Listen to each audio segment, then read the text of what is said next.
Vinavaditamastu ma vidvishavahe. Om Shanti Shanti Shanti. All right, Hari Om, everyone. Welcome. So nice to see so many faces. So this is actually our last wellness workshop. So this has been a wonderful series. It was kind of a spark of an idea from a couple of people of how do we tap into the wonderful, thoughtful talent of fellow CSKers and design a series of workshops that improves the well-being of people in evolving adults, people in this age group. And so we put together the speaker series, and it's been a delight. And so we're really happy that Nikita Kathuria is here with us, and she'll be kind of leading our last wellness workshop. So a couple of kind of quick announcements before I pass it off to Nikita. So for those of you who don't know Chinmaya Setukari, we are a group within the Chinmaya mission. Chinmaya Setukari translates into bridge builders. So we're thinking a lot about, we're not quite this young group in the Chinmaya mission, and we also don't quite identify as aunties and uncles, you could say. And so how do we sort of, be supportive of our missions, lead in our missions. And so that's a lot of what we think about. And how do we design activities for people in this evolving adult age group? So this wellness workshop is part of ongoing discussion with this particular age group. And so this is our 7th wellness workshop.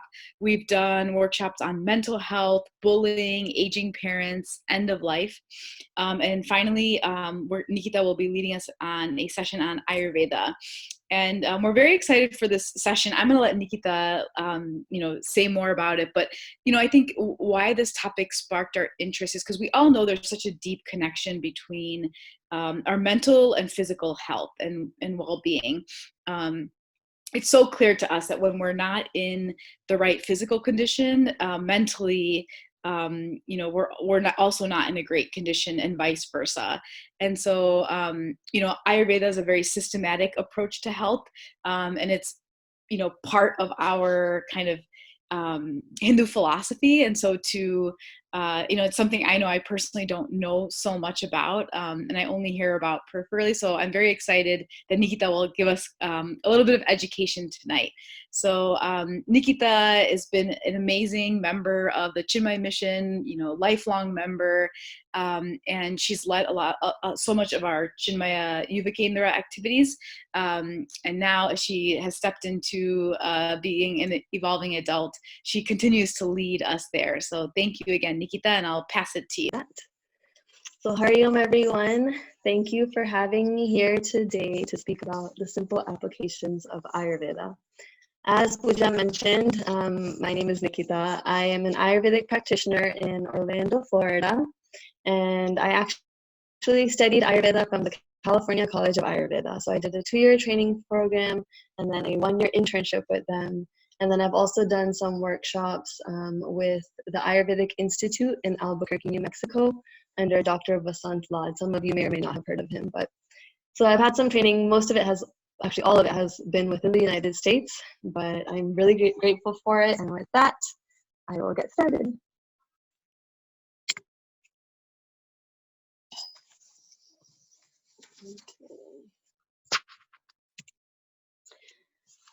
So Ayurveda literally means the knowledge of life.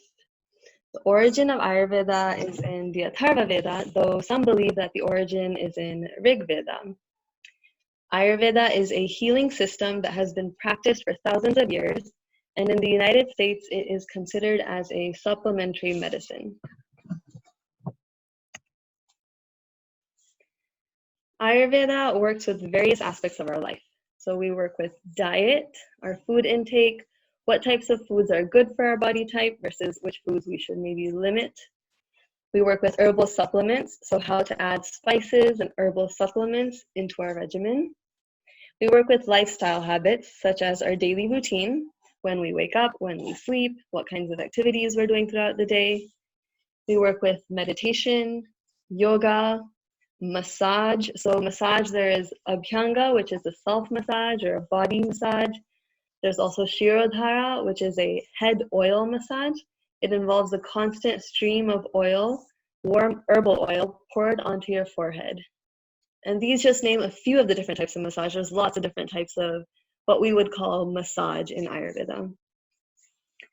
We also use aromatherapy, so essential oils, and we also use color therapy, which involves surrounding yourself with a specific color based on the type of energy you need. So this might be the color of the wall paint, or trees, or including paintings on your wall, or just surrounding yourself with a specific color, even if it's just using a whole bunch of colored paper around you. That's color therapy.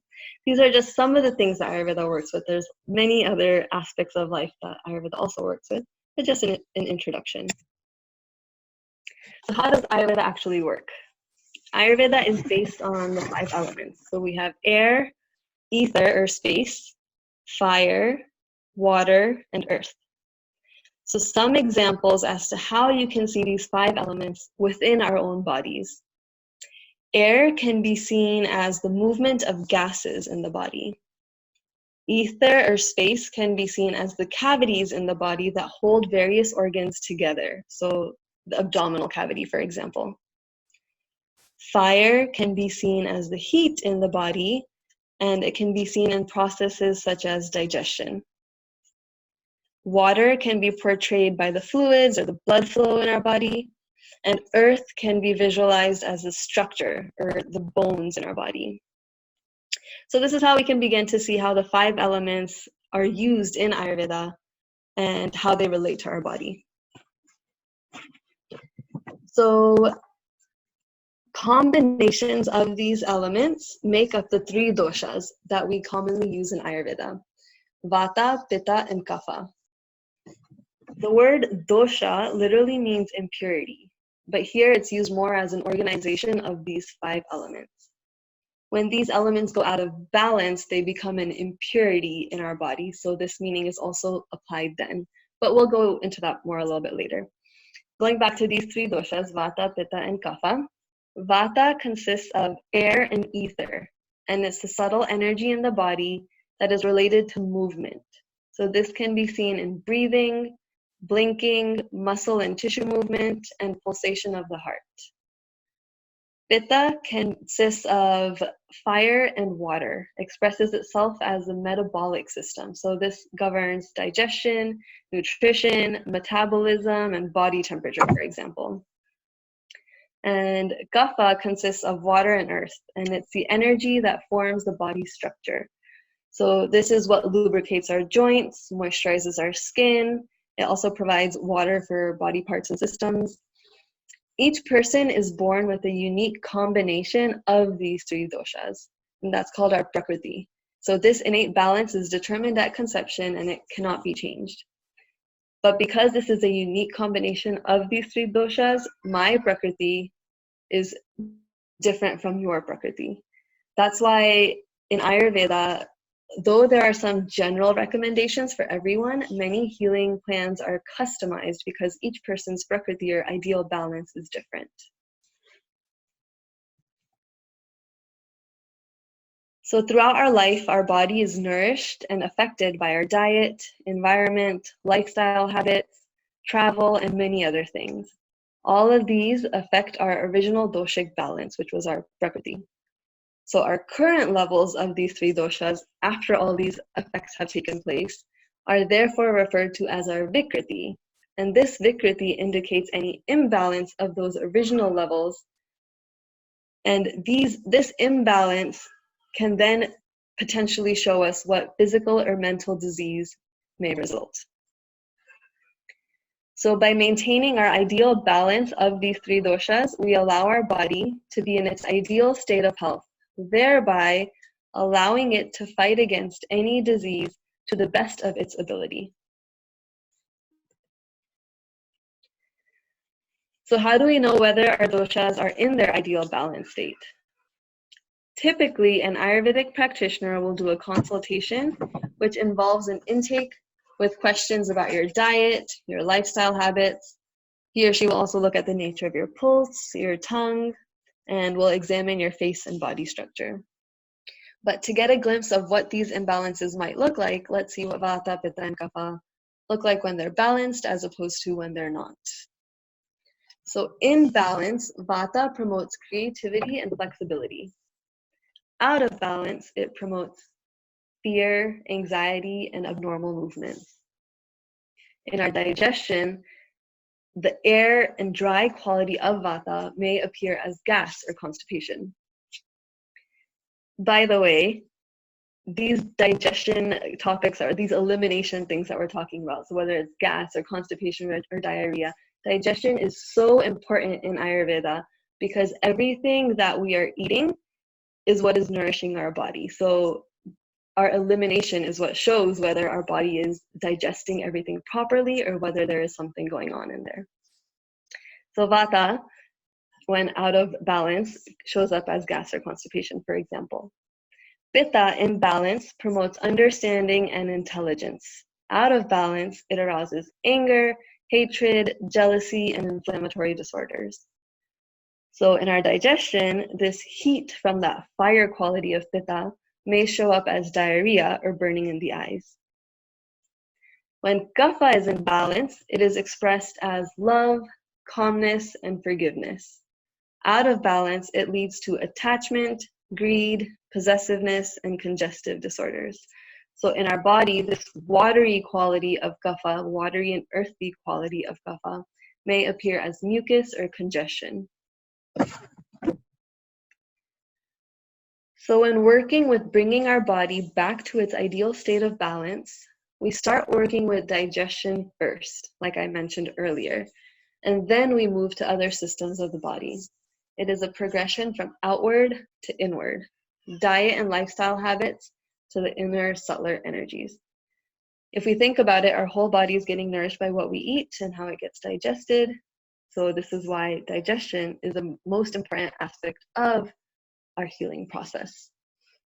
If we think about it, even in our daily lives, if our house is a mess, our mental clarity is also kind of a mess, right? So we work from outwards to inwards, and that's how our healing process can take the most, can have the best effect. But in Vedanta, we say that this body isn't real. So how does this relate? Well, in Ayurveda, as we mentioned before, Ayurveda has its origin in the Vedas. So ultimately, the root cause of disease, according to Ayurveda, is still forgetting our true nature. However, our body, mind, and intellect are vehicles to understanding our true nature. So it is important to take care of our health for this purpose as well. So I have a short story here about Pujya Guruji. Once, a few of us were with Pujya Guruji, Swami Tejavananji, who you can see here in this picture. We were with him in St. Augustine, and he had just recently received his freshly ironed clothes. As he was about to leave St. Augustine later that afternoon, he began to fold these clothes and pack his bag right in front of us. We all caught a glimpse of his suitcase, and we noticed quietly how perfectly organized it was, and how perfectly and softly he was folding his clothes and placing them ever so gently into his suitcase. He was making sure that there was not a single extra crease than needed to fold his clothes present in his outfit. And the care and diligence was just incredible. At that very moment, Pujya Guruji said something along the lines of, "These clothes serve me when I wear them. This suitcase helps me carry my belongings from place to place. Therefore, I must serve them and treat them with the utmost care." So this reminded me of how our body, mind, and intellect are serving us as vehicles to help us understand our true nature. So we should also most definitely be grateful and serve them well as well. If Pujya Guruji takes such perfect care of his clothes for serving his physical body, imagine how much we should be taking care of our body for helping us reach our highest goal. We should be taking even more than perfect care of it. Just as our body, mind, and intellect are serving us as vehicles for realization, we should serve them by taking care of them to the best of our ability. And when we think of it like this, it's scary to imagine all the things we put into and on our body all the junk food we're eating, all the processed foods, all the chemicals that we're using. Just something to think about. So what can we do now to help improve all this? There are many simple applications of Ayurveda that can be incorporated on a daily basis. These are beneficial for jumpstarting the process back to your optimal state of health and can be used by anyone. These are the general practices that I mentioned earlier, not customized ones based off of your dosha.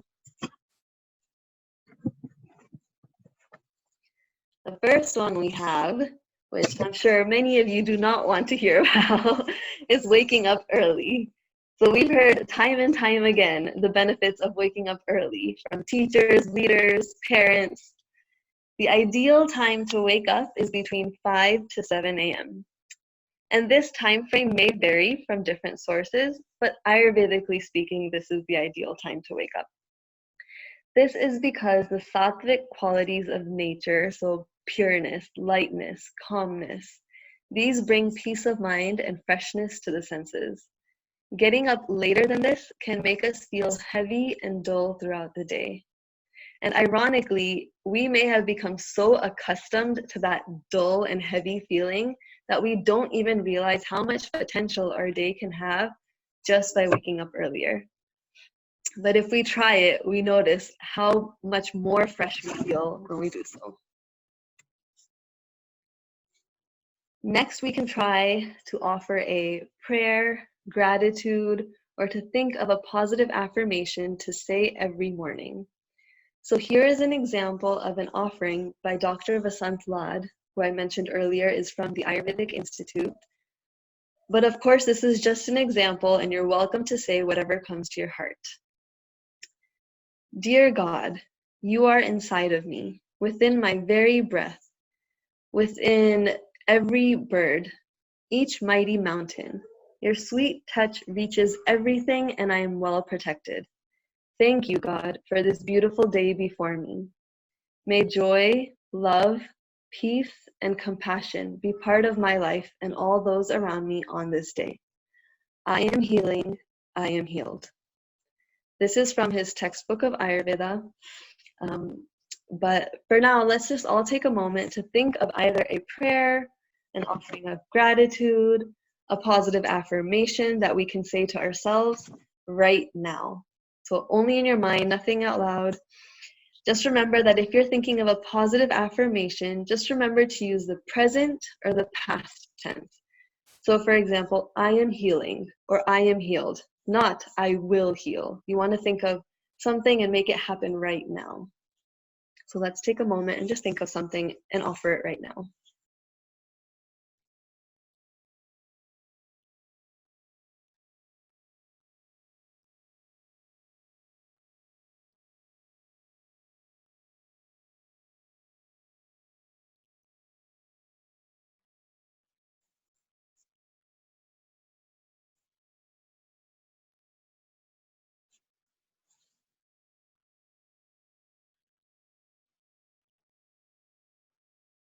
Okay. And feel free to continue thinking about this later in the evening after we're done, or even early in the morning. Next, we have belly breathing. So there are many different exercises, breathing exercises that you can do on a daily basis, but the simplest one that we can start to incorporate is belly breathing. So we'll also practice this now. Let's all try to close our eyes and just breathe naturally. Sitting straight. If you're sitting in a chair, feet flat on the ground, hands in your lap, palms facing up.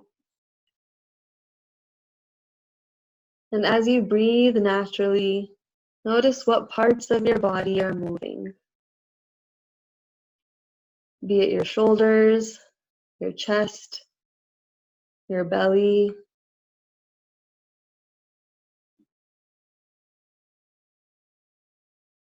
And as you inhale next, place one hand gently on your belly. The goal of belly breathing is to fill your lungs from the bottom all the way up. Just like when we fill a glass with water, the water starts filling the bottom of the glass first before it comes to the top. So as you inhale, notice your lungs fill up and your belly come outward, pushing against your hand. And as you exhale, notice your belly going back in and squeezing in towards your spine. Inhale again, belly coming forward. Exhale, belly touching your spine. Inhale one more time. And exhale. And keep trying this for a few more moments, just to get the practice and to get your body accustomed to belly breathing. If you've ever noticed a baby breathing, you always notice their belly rising up and falling. But be it due to the way we live in society or just forgetting how to breathe, we have now started breathing from our chest, which is very shallow breathing. So bringing our breath back to our belly and filling our belly up with air will really make a difference in our health. And after your next exhale, you can gently open your eyes if you haven't already. And let's go on to the next thing. So next is room temperature water. Start each morning by drinking a glass of room temperature water. This washes our intestines, flushes the kidneys, and it helps stimulate bowel movements. Like we mentioned again and again, good digestion is of utmost importance when it comes to good health. Also, wait at least an hour after drinking water to drink tea or coffee, as this can drain your kidney energy and it can cause long-term constipation.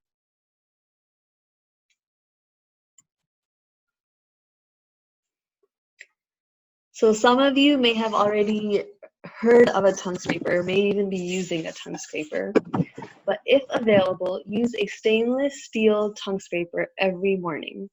There are other types of tongue scrapers available as well, gold, silver, or copper ones, and these are specific to body type, but a stainless steel tongue scraper is applicable to everybody. So even if you don't know your body type, this will still be beneficial to use. So a tongue scraper looks kind of like an upside down U, and that curved portion is the portion that goes on your tongue. You scrape from back to front until you have scraped the whole surface of the tongue. This may take 7 to 14 times of scraping to get the whole surface covered. This aids in digestion, stimulates the internal organs, and it removes dead bacteria. You can think of it as similar to using acupressure points. We're accessing our whole body through these points on our tongue.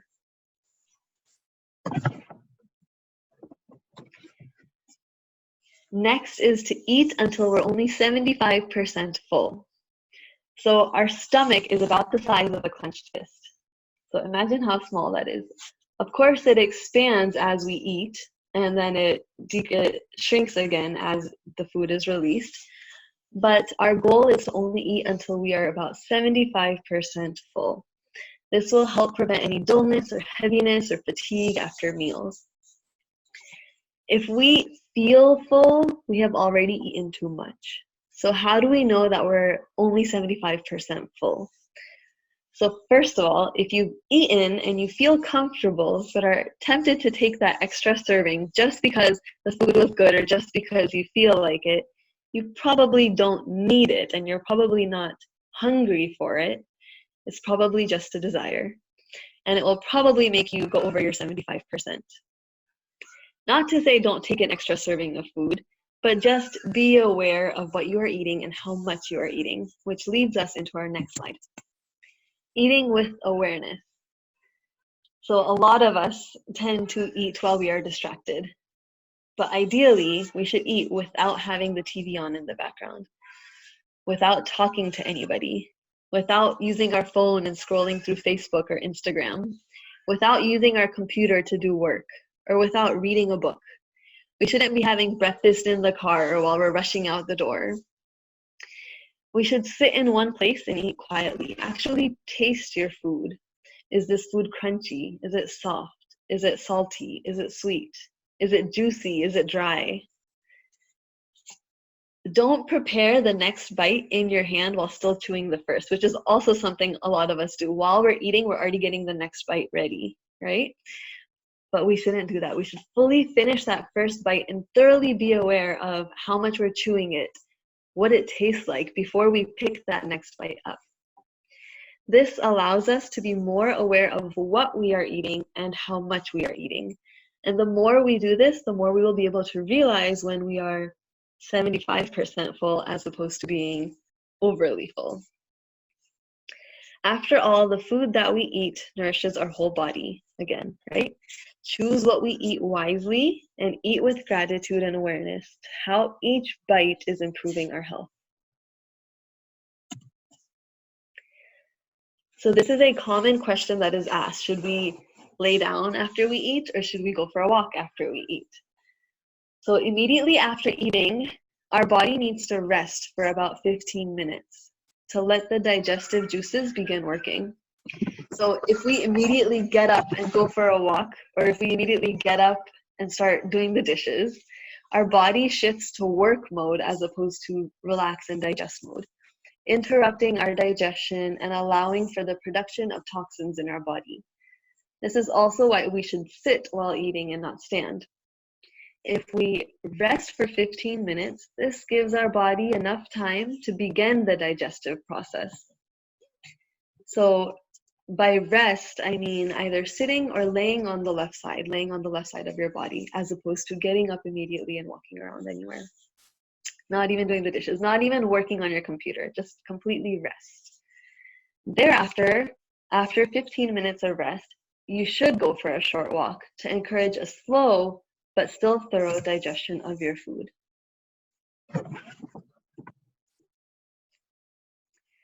So if we can pick just 3 of these and start to implement them daily, we will already begin to notice an improvement in our health, be it physical or mental.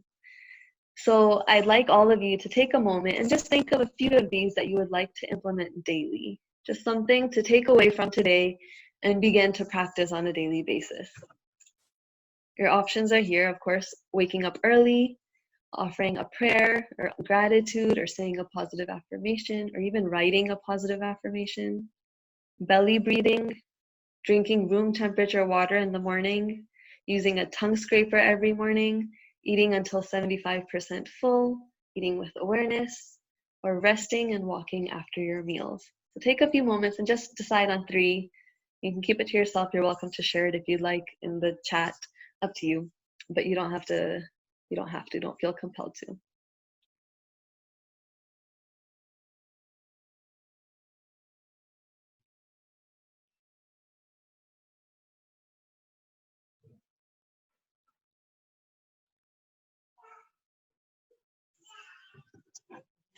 Okay. So not only will these help with our health, these daily practices will also help with developing more mental clarity, increased awareness, be it because of watching our breath or being aware of the food that we're taking, or even just scraping our tongue and noticing the feel of that tongue scraper against your tongue. It'll also help you develop more energy, better discipline, again, with whether it's with our body and food intake, or even just with our mind and sitting for a few minutes, or offering that prayer or that gratitude, or saying that positive affirmation. But there are also so many other benefits that you will notice with time.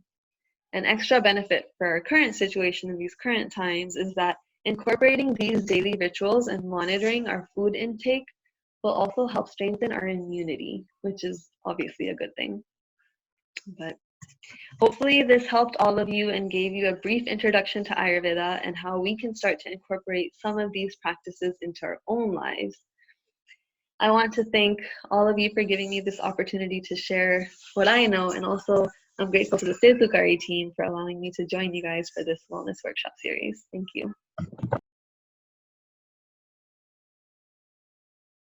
Hariom, Nikita. Happy to see you. I missed some of your presentation. I was speaking on a different forum, but now I believe people have questions. Yes, team, this is where we're flowing next. Okay, so there's questions in the chat room, Nikita, and you can see the chat room, Nikita? Good. Yes, I can. Good, there's some nationalistic questions you can answer also. And if anyone else has any questions, you can raise your hand and ask away. Okay, let's see. So going based off of the chat, I see, should we engage our core while belly breathing? So belly breathing, you want it to become more of a natural thing. So you don't want it to feel like it's a workout, for example. It's something that you want to develop so that naturally throughout the day, you're breathing from your belly as opposed to from your chest. So you want to, it's a little bit more of a deeper breathing as opposed to a shallow breathing, but it still should feel very natural as opposed to engaging your core. Digestive oxygen. How slowly should you eat? Is it okay to eat fast or drink water during eating? So slowly, you should eat slow enough to where you're tasting your food, right? So you want to make sure, like I mentioned, you don't want to be picking up your second bite before your first bite is even finished. So eat that first bite thoroughly, enough to where you feel like you've processed it in your mouth enough, and enough to where you're tasting the aspects of that food. So whether it's warm or cold or salty or sweet, like I mentioned. Drinking water. It is okay to sip warm water while you're eating. This actually aids in digestion. You shouldn't overload, you shouldn't drink like too much water either. You want to focus on the meal. But for example, if you're eating something dry, it is good to add some warm water to your meal because that liquid does help digest your food. And you also want to make sure it's warm as opposed to cold because warm water will aid in that digestion. So remember we talked about pitta being a fiery quality, right? So that heat is what helps us with our digestion. So if we're adding cold water into our body, imagine a fire and you're adding cold water on top. That water will just extinguish that fire, right? Cold water, that cool quality will also extinguish that heat in our body. So adding some warm water will only aid that fire of digestion. But again, you don't want to throw a whole bunch of water because you're still extinguishing that fire. So a little bit of water is okay. Sipping warm water while eating is good.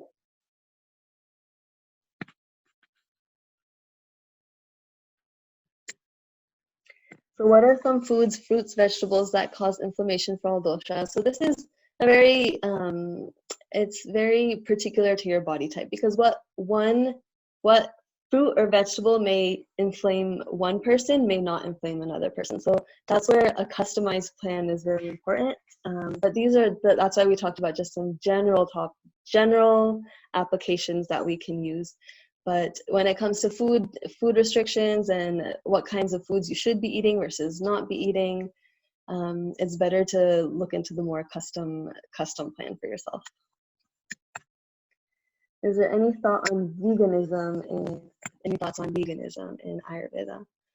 So ideally speaking, in Ayurveda, our goal is not to harm any other animal per se. But Ayurveda does not say you can't eat meat, but it does say that you should try not to harm other organisms because the energy that is being put into these organisms is also affecting us. When we eat a certain food, the energy that has been put into that food, whether it's how that food has been prepared or how that food has been grown, those same energies affect us. So ideally speaking, you don't want to intake any negative energies as to the best of your ability. So in that sense, you can say that yes, veganism is recommended, but it's not forced on anyone. If you are taking anything that is not vegan or not vegetarian, then try your best to basically offer good intentions or make sure it's coming from a good place, whether it's whether it may be organic food, or whether a prayer is said right before you intake it to offer some sort of forgiveness and gratitude and offer some sort of positive energy to that food. That's basically it. Let's see.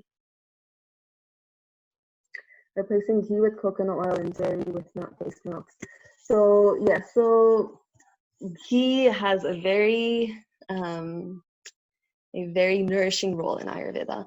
And typically speaking, ghee from back in the day, obviously back in the day, cows were treated in a different way. And so ghee had its own benefits that are irreplaceable. But with modern day, how our life is, how cows are treated, yes, it's okay to replace with coconut oil, but if you're okay with it, you can also use organic ghee. And dairy can be replaced with nut-based milks, but the only thing is dairy and nut-based milks, similar to ghee and coconut, they have different types of qualities.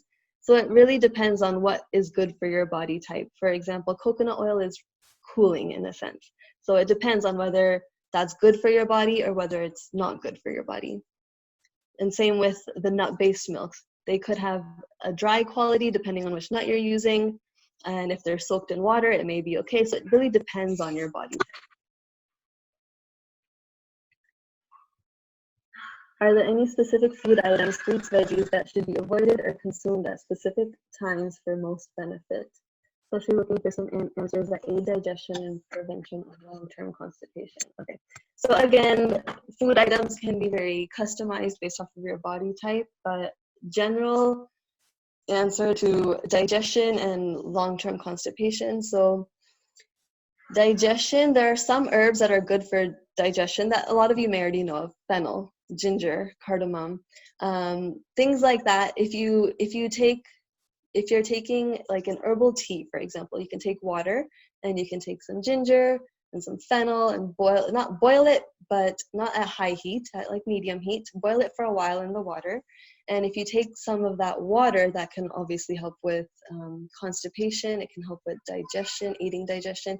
But again, these are very general answers. It's best if you actually talk to an Ayurvedic practitioner, because ginger has a very heating quality. Fennel has more of a cooling quality. So it depends on what's best for your body. But just some general, as long as you're not overdoing anything, you should be fine.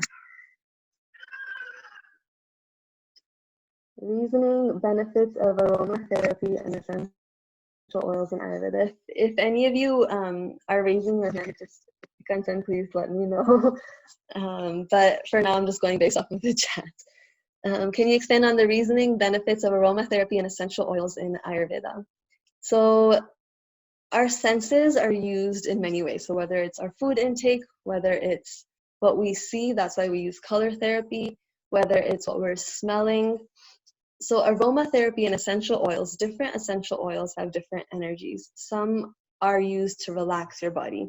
Some are used to help bring energy into your body. So for example, if you're really tired and you're feeling really lethargic and you use some citrus essential oil, or even if you just peel open an orange, the spray of the mist of that orange peel will really waken you up, right? So similarly, there are essential oils that will help with your mindset, in the sense that they'll help you either calm your mind down, or they'll help you get energized, or they'll help you sleep at night, or they'll help you reduce your anger. So essential oils have various benefits, and that's why we tend to use them in Ayurveda as a supplement to our diet and our herbal supplements and our other lifestyle habits.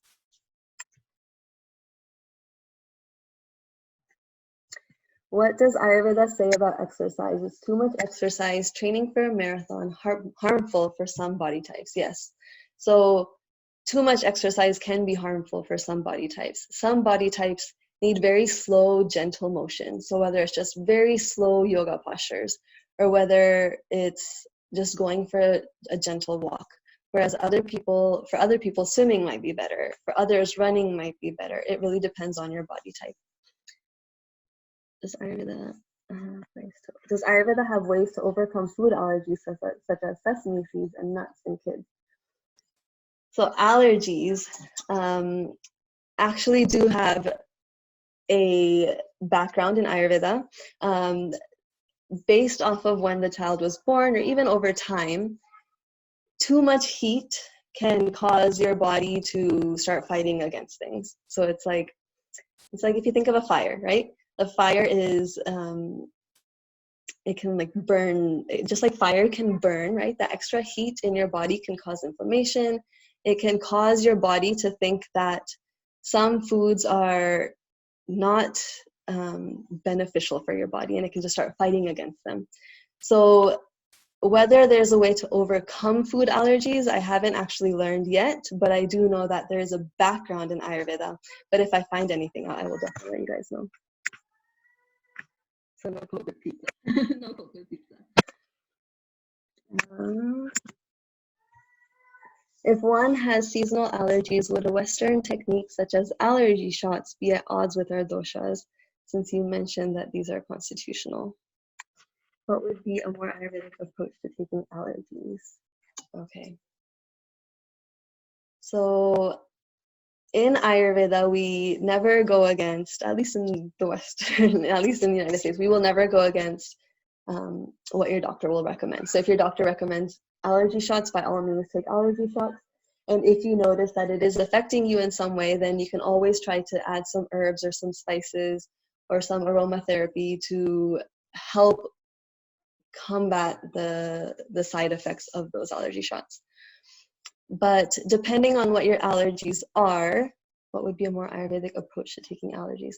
It depends on what your allergies are. So if you're having a lot of congestion, right, that's a very watery quality, like we mentioned, a heavy quality.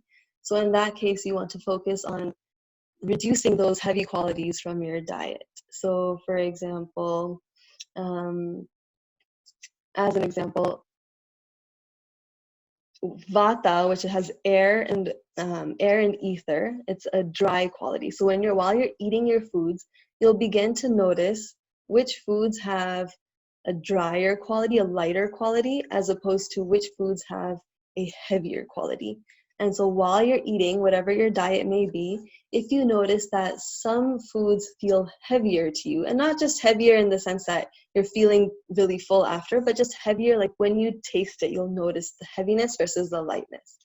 So for example, a banana might feel heavier as opposed to a blueberry might feel really light, right? So you want to reduce those heavier qualities from your diet if you're having allergies such as congestion. But it depends on what kinds of allergies you're having as well. But just a casual mention of what you can do. What's the recommended way to find one's dosha? There are actually, I mean, obviously you can see an Ayurvedic practitioner if you have one near you, but there are also lots of online questionnaires, and they might not be 100% accurate, but they'll give you a general idea of what kind of doshic balance you have. Everyone has all three doshas, vata, pitta, and kapha, but it's just a matter of what your balance is, in the sense of which one do you have more of and which one do you have less of.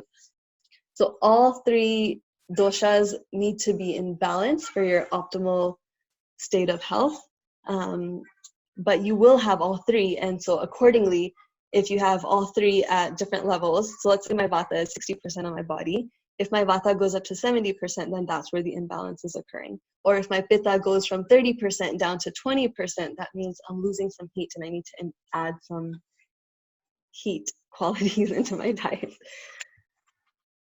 Okay. For the 75% food rule, is that 75% when it's small, the size of our fist, or when the stomach is expanded? So you can imagine it when it's expanded, because we do fill our fist up, we do fill our stomach up, that fist, with food, and it does expand as we eat, right? But once it's expanded, you want to think of it as your belly should only be 1/3 food, 1/3 water, and then 1/3 empty to give it space to digest. So 75% food, you can think of it as the size of your fist, because then that way, when your belly is expanded, it's only really 1/3 full of food. But don't imagine a literal fist size. So when you're like taking food, you don't want to imagine that you're just taking this much. Take what you think is good for your body. Every body is different. Every stomach size varies, but overall it's about that size.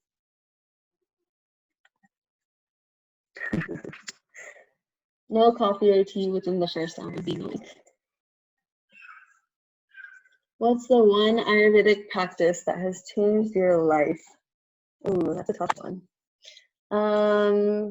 I think being aware of what I'm eating has definitely changed my life, because I feel like, from the ones we've talked about, because I feel like that there was a point in my life when I gained a lot of weight and I'm still not back at where I wanted to be, but even just watching what I am eating and paying attention to what I'm eating, especially now, I have a 1-year-old son, and so especially now, knowing that whatever I'm doing, he's watching, I really feel like I'm way more aware of what I am putting into my body and what I'm using to nourish myself, because obviously I want him to see that as well. But I think that that has changed my life in the sense that I used to eat whatever, anything, everything. There was a point at which in my life I was eating Panera bagel. I also tutor students, and so there was a point at which I would go to Panera and I would eat a bagel almost like 3 times a week, and from Panera. And so I have no idea what they're putting in there. I have no idea what kinds of energy is going into there. But now, knowing that I am eating healthier and being more aware of what I am eating, I think that's been one of the biggest benefits.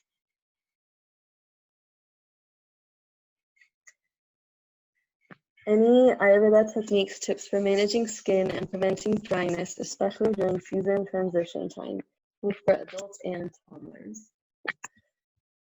So, depending on the season, of course, in times like summer when it's hot outside, using coconut oil to massage your skin. So, Ayurveda, I know I mentioned about massage. So, massage is a key thing to do in Ayurveda that helps with our skin. It helps with our mental clarity, even though it might not seem like it. It really does. But massaging our body with oil every day, in the morning and in the evening, it you can use coconut oil if your body is hot. You can use ghee if you'd like, if it's cold outside and you need some warmth. But giving yourself that massage with coconut oil or ghee or something of that sort, not only does it moisturize your skin, but it gives that feeling of self-love and gratitude. And that's very important all throughout the year, not just during season transition time. Let's see. How does Ayurveda determine the recommended daily allowance of foods? For example, ginger. So this depends on your consultation if you have one with an Ayurvedic practitioner. They will know what your balance is, and they will tell you what your imbalance might be and how much you need to change your vata, pitta, kapha levels. And accordingly, they will tell you, okay, you already have too much heat in your body. You don't want to take ginger because ginger will add that heat. Or you're at a good balance, you can take a little bit of ginger a day and it'll maintain your heat.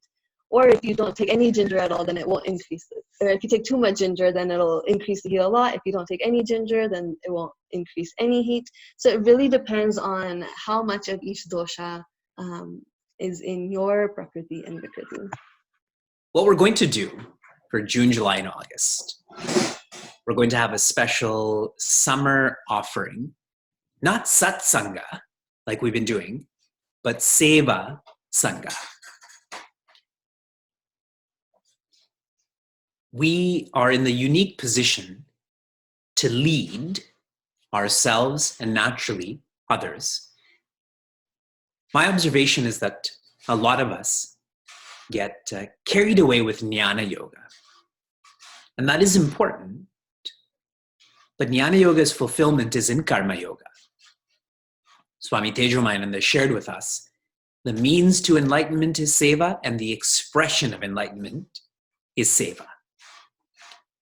For the next 3 months, our team, and I'll be part of this, we are going to focus on guiding all of us, all the Setukaris, on how they can be actively involved in leadership positions in their respective Chinmay mission centers in a way that is suited to your personality.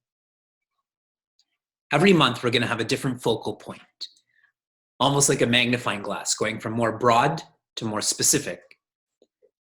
In June, we're going to focus on understanding Chinmay Mission and a Chinmay Mission Center. Orlando is so different than Houston, as an example. Niagara is so different than Toronto. The next month will be, how can we be actively leading the fundraising efforts? Why? Because to raise funds, you have to be creative. You've heard me share over the last couple of days that we've raised $40,000 in 40 days easily. I'm not even counting dakshina from courses that you've all offered. This is simply being creative with how to share in events. And I think that Setukaris are excellent with that. So that will be one facet of the seva we're going to take up, our call to action. And the second will be about ashraya. Ashraya means to support. There's so many in our communities, in our societies, that need help. And those who are privileged, which is all of us, if you don't share that privilege, then we're dina jana, then we're the needy ones. So support with someone who's hungry, someone who needs to go to chemotherapy and is unable to drive. I think that the sensitivity that we all have, being in tune with diversity, we would be very good at this. Do you all agree? So that will be the focus of August, as I shared. The dates and times will be presented very shortly.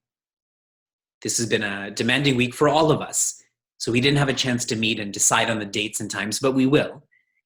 By a very quick show of hands, how many of you prefer to meet at 9 p.m. Eastern Time compared to 10 p.m. Eastern Time?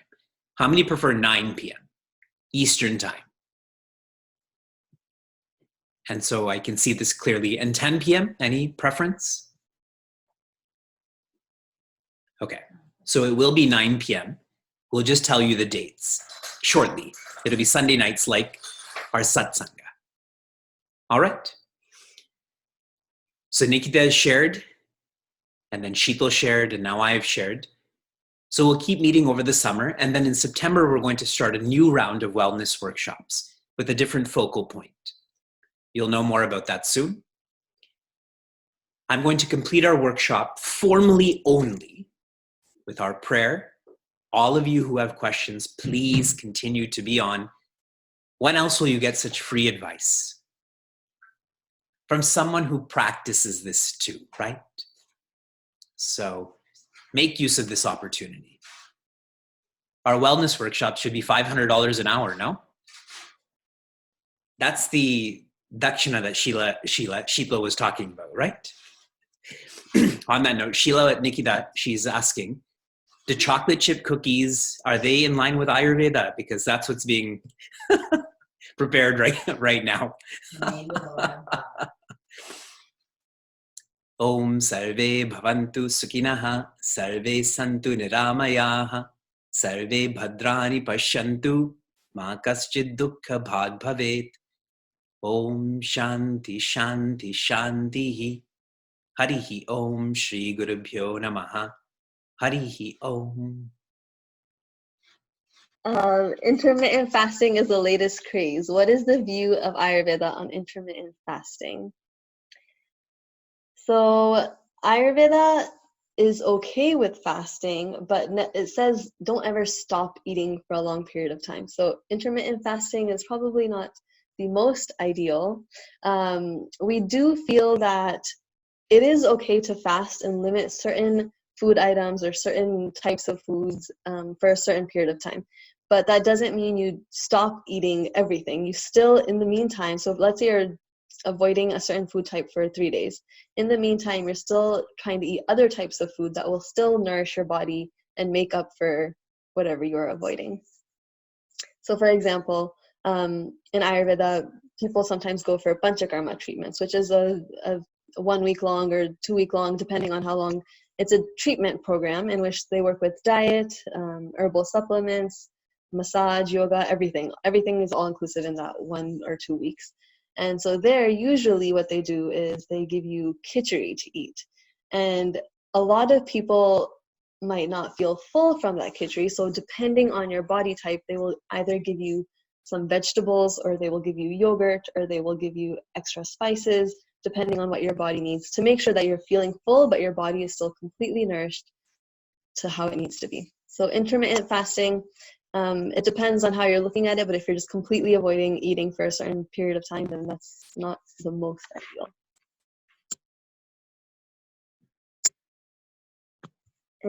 Any recommended books or podcasts on this topic?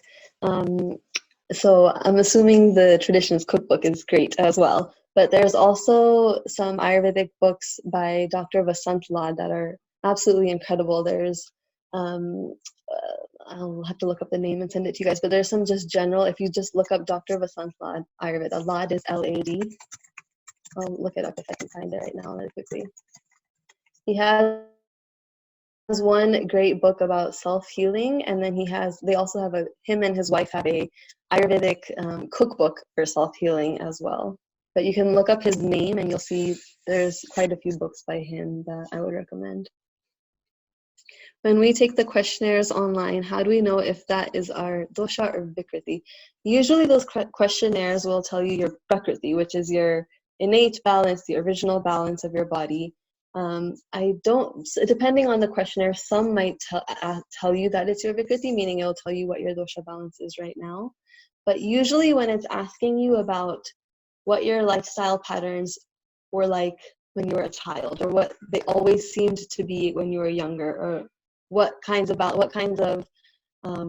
like qualities you've seen in your body, whether it's the structure of your body, like the shape of your face, or like how your bowel movements always used to be, then that's usually your prakriti, your innate balance, the ideal balance that you want to achieve.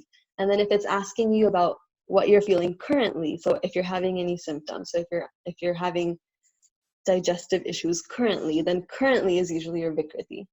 Usually the questionnaires tell you about your prakriti, but just be aware of it in case you see anything that does ask you about how you feel currently. Usually everything is about your ideal balance. Is fasting allowed or prohibited by certain body types and prakritis? Yes. Yes, so some people, it is not good to fast too often because they need that nourishment on a more often basis. It's not, so when I say that though, it doesn't necessarily mean that you can't fast at all. You can still fast, but depending on your body type, you might only want to limit certain things as opposed to limiting more things, if that makes sense. So you still want to nourish your body. It's just a matter of how much nourishment does your body need. Yeah, thank you all as well for giving me this opportunity, like I said, and you guys are amazing to be hosting these wellness workshop series, and I'm really grateful for being able to join you guys.